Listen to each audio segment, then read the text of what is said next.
Et rero guys ngira nabereke ingene mushobora kugira ama application mise à jour mutiriwe muragira imwe imwe. Okay, turinjiye hano ni muri Play Store. Je nsanzwe nayisize hafi kubera nsanzwe nayikoresha cane. Okay. Hanyuma tukemeza ino ruguru, hanyuma tukahemeza, hama ca twemeza hano. Ibibazo aha twese turabibona.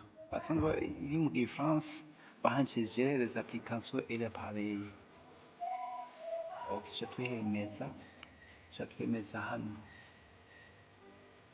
Ibibazo aha twese turahabona. Aha kuhasanzwe bayisize mu Gifaransa bahanshije mise à jour des applications. Ni hano. Okay, ca tuhemeza. Okay, tuhemeje rero urabona ca tubona ama application yose atari mise à jour. Okay, ca tugenda rero twemeza kuyo dushaka. Nimba ari Binance, nimba ari Bitget. Aca turaba n'izo tugomba kugira mise à jour. Bivanye n'izo tuba dusanzwe dukoresha ku munsi ku munsi. Tufatamo akarero ni Facebook. Hanyuma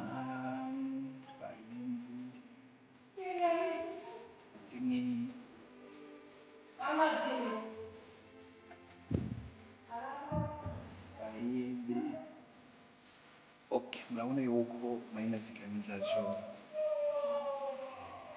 Nuko tuza rero bivanye n'amamega urashobora guca ugira mise à jour ma application usanzwe ukoresha ku munsi ku munsi. Yego. Hama bibaye vyiza naho uvuga ati urafise ama mega menshi arakorohera urashobora gusigira izi zose mise à jour. Ariko na cane cane kuzo woba ukoresha, kuzo usanzwe ukoresha cane. Okay, sawa nuko rero bisanzwe bikorwa. Nuko bisanzwe bikorwa. Ku buryo mutiriwe muragenda mutiriwe murandika imwe imwe. Nuko bibaza mwabitahuye. Okay. Kubandanya rero mugira share, like,